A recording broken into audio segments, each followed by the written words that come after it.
Welcome to the Binge Breakers podcast. I'm Jacqueline. I am here to teach you how I overcame bulimia and my binge eating disorder, and how you can too. Through simple steps of mind management, repairing your relationship with yourself, understanding your habits, and intuitive eating. Disclaimer: this recording is not intended to be utilized as medical advice or a medical diagnosis.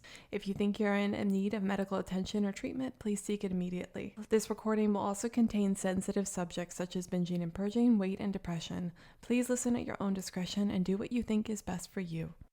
Hello, podcast listeners. How are you doing today? I hope you're doing well. I'm recording this podcast in the evening, which is different for me. Usually I record it in the morning, but sometimes things just happen. So if I sound a little bit more mellow, a little bit more gentle, that's probably why. Maybe it's better to have less manic energy for the podcast. But I hope you're doing well wherever you're listening to this, on a walk or cleaning or driving somewhere. I hope it helps you. But today's podcast, I wanted it to be about bulimia conversations and the most common topics I talk about with people in bulimia recovery. I was thinking about the other day, I was thinking about all the different conversations I have with clients daily. And I always say this, but I wish that I could record those conversations and give them to you. Obviously, I cannot for various reasons. And, if people are recorded, then they behave differently too. But I just get to see people overcoming challenges, having aha moments, all those sorts of things. And I do try to sprinkle them into the podcast and when I'm teaching people and all those sorts of things, but you never really get to see it. The benefit of me being able to see that is really, truly continually confirming my belief that change is possible and people that can do anything. People can do anything. And I'll be honest, my clients have really shaped my own life too and inspired me to make changes and in doing things. And sometimes it's through a client's situation and how they handle it that I learn things about myself. So it's so cool, so rewarding in that sense. But I wanted to go over some of the main themes and topics that happen in those conversations with you today. However, if you like this podcast and you find it useful, please give it a review and a rating, not a thumbs up or like, this is not Instagram or Facebook. Give it a review and a rating. It really helps me out. It helps my podcast get seen more, which of course helps me in my business and helps me allow what I need to do, right, to live, but then also helps more people see it. So, and I genuinely appreciate it. And also when I read them, it makes me happy. And then also people who are thinking that they need help, it helps them understand what the podcast is about. So if you can, I truly appreciate it. All right. So the first thing I talk to people about a lot, it's going to sound so basic. All of these things will sound basic, but just because they're simple does not mean that they aren't vital to recovery. I just want to make that, keep an open mind. Like, it's okay if it's a simple concept. It should probably be simple. If something's too convoluted, it's not going to be practical in real life. But anyway, the first thing I talk to people about the most often is slowing down. Truly just stopping time, closing their eyes, and taking a moment to recalibrate before they proceed to the next step. Commonly, we refer to it as pausing in my program and in my private coaching, but and this is usually before behavior like a binge, overeating, or wanting to purge. But really, this skill is useful for everything. And I find as people, whenever we're having eating behaviors, we have some sort of behavior with food, it's commonly replicated in other areas of our life. And people sometimes are just going and going and going, especially in modern day society. There's always something you can be listening to, always something you can be doing, always something you need to keep on having. It's just this constant movement society. I find that that's not good for people. And just taking a second to slow down and smell the roses and really just pause and sit with themselves without any sound or stimulation, and just breathing, it helps quite a bit. So this is the first thing I talk about. And for those of you guys that don't know about the pause method, I've talked about it in many podcasts before. But pausing before binging, it's really helpful because people think, oh, well, if I thought to pause, then I wouldn't binge. But the pause is not just stopping binging. That's what people translate it to. Pausing is taking a moment in time when you're going to binge to pause what is going on in your life and take a moment to think and process before you continue, regardless of whether you continue to binge or you continue to do something else. And what that does is it holds momentum and helps you recalibrate a little bit. And if you don't binge, then it's amazing because you have calmed yourself down and taught yourself that you can form this habit, right? But if you do binge, it still builds a new habit loop of urge, pause, binge, which is more time.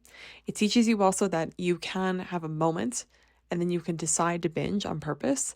And this gives you more authority and control. And over time, I see when people pause with full permission to binge and then they continue to binge, they usually enjoy the binge less. They usually question themselves a little bit more and they have some cognitive dissonance with it, and they're usually more present. And therefore, they are more likely to stop it in the future. And they understand that the binging isn't necessarily involuntary, that of course there's this automatic habit loop and they're not thinking about it and it is very difficult, but also that they may have some power and choice in the matter. And that's what slowing down can be really helpful for. The second thing I talk to people about a lot is just being kinder to themselves, just being nicer. So many people are so negative. Their internal dialogue is just constantly on repeat, ripping themselves a new one for stupid things like they didn't take the trash out or something, just idiotic stuff. They're so mean to themselves because they don't think they're good enough, or they don't think this, and that's what kind of turns them towards behaviors. You may think, oh, being kinder to yourself, how is this relevant? But the first thing I did for my recovery before anything else was being nicer to myself. I didn't know that it was a crucial part of my recovery. I didn't do it to stop binging and purging. I did it just because I wanted to feel better. And what I didn't realize is that by being nicer to myself, having a better internal dialogue with myself, it actually made me feel better and then less likely to turn towards behaviors. There was less of a need in my life to binge and purge when I was being nicer to myself and not constantly beating myself up, or just treating myself with decency and kindness and respect. There wasn't this, I didn't always talk to myself like, oh my gosh, you're amazing, you're the best. I couldn't do that. That felt disingenuous, but not insulting myself, no longer putting myself down, just being mutual with myself made a big difference over time. And you can change it over time by practicing new thoughts, but how to kind of be nicer to yourself, a good first step in that, because people are like, well, I have automatic depressing negative thoughts. I believe that I am awful, and so I can't think differently. A good way to do this is to possibly find a middle ground with a thought that you believe in and intentionally think that on purpose. So, if you think you are a piece of shit, like let's say that's on your mind constantly, and you truly believe that, it's going to be very hard for you to suddenly go to, I love myself. That's going to feel disingenuous and wrong. And you're just going to feel it's like it's fake. It may work still to repeat that over and over again anyway. You might find a difference, but it's going to feel phony. What could be a possible next thought is, I don't have, maybe I'm not actually a piece of shit. Maybe there's not actually good evidence for that. Maybe I'm just a human who makes mistakes. Maybe we don't need to take it as far. Or my opinion that I'm a piece of shit is subjective. It is not a fact. Even just starting with like, not everything I'm thinking is true. I'm choosing to, maybe the thought is I'm choosing to believe this, but it's not actually true. We don't know what's true, but we know for sure that you saying you're a piece of shit all the time is based on your subjective opinion, it's not been agreed upon by a peer-reviewed study. So that could be a first step in your process. And for me, the belief that was helpful was not everything I think is real, and I'm a human being that's worthy of decency and respect. And for some reason, that stuck with me. And it helped me. And then also to take us a step further, something I talk with people about a lot is not just thinking kindly towards themselves, but actually acting nice to themselves too, and doing nice things for themselves. And this doesn't mean a bubble bath. It just means like taking care of yourself. If you have a partner, right, and they love you, but all they ever do is think about how they love you, but they never show you that they love you, it's never ever going to feel like they love you at all, because you have no indicator of that. They don't say anything, they don't do anything, all that sort of stuff. It's the same with yourself. You can't just think that you love yourself. You then have to show yourself that you love you by how you treat yourself and what you do. And I think it comes full circle. And thinking those thoughts sometimes help you change, but also sometimes taking those actions towards yourself helps you change as well. All right, the third thing that I usually talk to people about is removing themselves from toxic situations. And you will not believe the amount of people that come to me and they think that they are just the problem and that they just suck. And they do all the self-development work. They're trying so hard, but they keep getting weighed down. And it's because they're in a pretty toxic situation. And no matter how much work they do, the problem is still lingering. It's like, you're treating the symptoms, but you're never really figuring out the cause of it. And so there's still this festering wound, and you can, You can light all the candles and take all the medications, but the wound's going to keep on festering till you actually address it. So a lot of times when people do work with me, they find that when they remove the bulimia, sometimes things are still wrong, and then they're able to see other problems in their life more clearly. Sometimes it's a work situation, sometimes it's a relationship that needs to be altered or removed altogether. Sometimes they're just not happy in their life in general and they need to switch things up, many different things, but that could be going on. So I'm not saying you need to change everything in your life all of a sudden to recover. Sometimes recovery helps you then change things, but if you are dealing with stressful things, do not just dismiss yourself and say, everyone just deals with this. This is just normal. Maybe it's not. Maybe you're actually dealing with a lot, and that could be part of the reason you're going towards bulimia. And yes, you need to get better, but also you can choose what type of stress you tolerate in your life. And some stress is worthwhile, some stress is not, right? And you should be choosing that wisely. So some situations may just be toxic situations you need to get rid of altogether. And sometimes recovery really highlights those things for you. Okay. And then where are we on? Fourth one. The fourth one is shame. And people just have so much shame about being bulimic or struggling with binging and purging, about the food waste that they have, about their poor self-control. They've got all these stories about them. Sometimes bad decisions they've made in the past that lead them towards the behaviors. I talk about shame a lot with people. And one thing I find too with shame, I could sometimes tell them, certain situations, it wasn't their fault, or that like they don't need to feel bad about these things, all that sort of stuff. But I find what's most important for shame is just listening, being there and validating, and poking a little bit of a hole in the shame's logic. But just by being there and kind and holding space, shame dissolves. I always love the phrase that Brene Brown said, which is shame cannot survive being spoken. I truly believe that. There's something about actually airing your shame out loud and having a kind person tell you that or just not even telling you anything, just being fully accepting of you still, not blinking an eye. The clients have told me things like they shoplifted, and me just not saying anything and just being there for them and not being like all these things somehow helps them unravel that shame a little bit. Speaking it out loud, giving it truth, it's almost like it just shrivels in the sunlight and dies once you actually say the shame out loud. But that's something I talk about a lot. That's the reason a lot of people go and stay in behaviors. Another thing I talk to people about is why they want to be in bulimia. And it may sound counterintuitive, but the reason I talk about why they want to be in bulimia, and we of course talk probably equal parts about why they don't want to be struggling with bulimia. Oh, sorry, I have to yawn. Totally not going to edit that out. This is just one straight shoot. I'm just sick of editing. They weren't that good anyway before. But the reason we talk about why they want to be with bulimia is because I feel like they need to understand it. People usually, not always, but they're very clear on the reasons why they want to recover. They're clear on why they want to get out of it.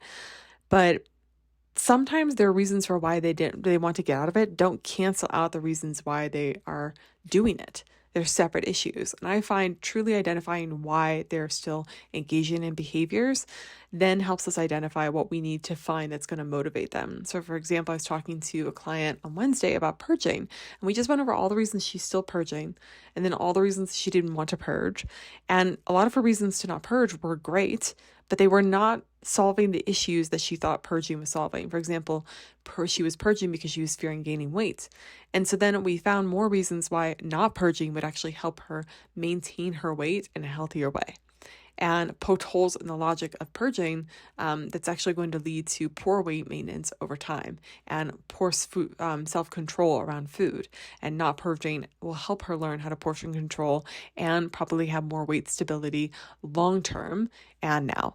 So you see what I mean? Like with that, we, instead of just being like, oh, well, I shouldn't do this, but here's what I'm gaining from it, there's no longer a sacrifice. So when you really highlight, here are the reasons you're doing something, and then do those reasons make sense, then it's easier for them to change.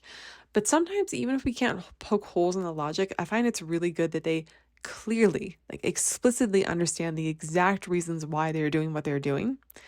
Because instead of just trying to change it right away, they just need to sit with that. They just need to be like, these are the reasons I'm staying, and they need to take action upon those reasons. Because I find that people, they usually just blame themselves. They usually think, I just don't have control. It's just too difficult, blah, blah, blah, blah, blah. But then we review the reasons why they're going into it, the thought processes that they're using, the logic behind it, that they're not really paying attention to, the circumstances that may be leading to it. Then it gets a lot less about it's a self-control issue, and it's this reason issue. And then they start thinking, does this reason make sense over time? Is this actually helping me what I want to do? So that's definitely an interesting thing to consider as well. Another thing that I usually talk to clients about are how they aren't crazy. Like, so many people gaslight themselves. I don't know why. I don't know what it is. Probably because we're just trying to cope. And so we're like, no, we're just terrible, blah, blah, blah. But people, they think that they are crazy, and they think that they just are completely out of control. But the reason they feel that way is because it becomes such an automatic habit, binging, to where they're just not aware and all those sorts of things. So what I find helpful to do is really, like I was saying in the previous one, clearly outline for them when we're talking one-on-one about the last time that they binged, and reviewing it in detail so that they can start to see the true linear path that was going on that they weren't aware of. And when they start to see these reasons, they start to realize more and more that they're not just some insane person, that there are logical circumstances happening here that are leading to this, and then they can find a solution, and they're not just a hopeless cause. So that is helpful. Another thing I talked to them about is the last time that they binged or had a behavior. So this kind of goes along with what I was just saying, but if you feel like binging is completely automatic and there's just no time to pause, there's no time to do any tactic, you're just, before you know it, you're a sleeve of Oreos down and it's too late, you probably need to raise awareness. One of the first things I usually do with people is I just have them take me through the last time that they binged and purged in detail. And you could do this by yourself as well. It's helpful to have another person because they'll kind of clue you in. I tend to find a lot of people are like, I don't remember. So I have to ask them specific questions that kind of jog their memory. But you could ask yourself, where was I when I was binging? What was I doing before I was binging? At what point did I think that I was binging? What time was it? What was going on around me? All these things. How did I get from where I was before I was binging to then binging? How did that happen? And the more you can, and if you don't know, you can just guess. You can just keep taking guesses as to what you think it was. The more you do this, though, the more you'll highlight for your mind cues that it wasn't looking for before. And then the next time you binge, it may still be pretty automatic, but you might notice things ahead of time. You might start recognizing triggers and scans. I was at the dentist office recently for some dental work I need to get done. I need to get a few cavities figured out. And they were looking at my x-rays. And, me being the curious person that I am, I was just like staring at the x-rays with them, like trying to see what it was. But it all looked pretty normal, pretty the same to me. But then the dentist was like, yeah, he looked at the x-rays, like, there's definitely some things we need to work on here. And then he pointed out to me all these things I didn't see before. Once he pointed them out to me, I could define the difference. But without knowing, I was not able to pick up on those subtle differences. And it still was hard to see. So you kind of need to do the same thing with your mind as reviewing and understanding the detail behind it. Reviewing the last time you binged or had a behavior and what you did well and what you didn't do so well can also help you see where you can improve in the future. Raising awareness is one of the biggest weapons you have in your arsenal to recovery, and it will certainly help you a whole lot. All right. And then the final thing that I do, which I just kind of mentioned, which is, what are you doing well? And I ask clients this sometimes, which is, on a scale of 1 to 10, how well do you think you handled that situation? It's usually about a bad situation. And they're always sometimes kind of taken aback by the question. But then we find that when we review all the things that they did well, even in a shitty situation, they realize, oh, I'm actually not that bad. And I actually handled that much better. I did more good things than I did bad things. And our minds are very negatively biased. Like, we're great at picking out negative things that are happening, awful things that are happening, all that sort of stuff. But to see positive things, it has to be intentional. Like, it's work to see the positive in life. It always is. And I say this to kind of highlight it for you. Just because the negative things are more prominent does not mean there are more of them. It just means your mind is better at seeing them. So you really have to work hard for seeing positive things. That's why I always try to ask clients about what they're doing well, what they're proud of. And whenever I send over client notes, I always send session notes after. I always try to tell them, hey, here are all the things that you're doing correctly. And I want to have them have a written record of it so they can see, no, I actually am improving, even if there are flaws going on. And so if you could review that for yourself, if you want to use it as a journal prompt, like, what am I doing well today? How well did I handle this situation? You might find you feel a lot better, and it helps you be looking for the positive more than the negative, which makes life a whole lot easier. All right, I'm going to let you guys go. I hope you enjoyed this episode. I am offering 3-month general life coaching till August 31st. I don't usually do this. And of course, I'm still taking bulimia recovery clients, of course, but I just am going through such a big transitional period in my life. I'm making a big change in my life, and it's giving me lots of energy, lots of inspiration. And I find that when I am in that sort of zone in my life of growth and development and change and fear and all these heightened emotions, but it's a good thing, and excitement, that I'm also able to help clients quite a bit with changing. I think it just goes to show you always want to hire coaches that are that are doing well, right? And doing things. And that's certainly happening for me. So I wanted to offer another round of short-term 3-month general life coaching, a special package. So if you have been interested in working with me for a while, either to get out of your eating disorder, or you want to do other things, like maybe you want to start a new relationship, or you want to get out of one. Maybe you want to start a career, start a business or something, or you want to travel the world, or you just want to change your life a little bit and feel better. This could be perfect for you. If you like this podcast and you like my vibe, then we'll likely get along in person. So you can find information for that on my website. You can just book a consult with me at bingebreakers.com. There will probably be a specific link for the general life coaching in the description of this podcast. But I hope to hear from you soon, and limited space available, so don't hesitate and look at a consult and see if it's going to work out. All right, have a good weekend. Never give up on yourself. Bye.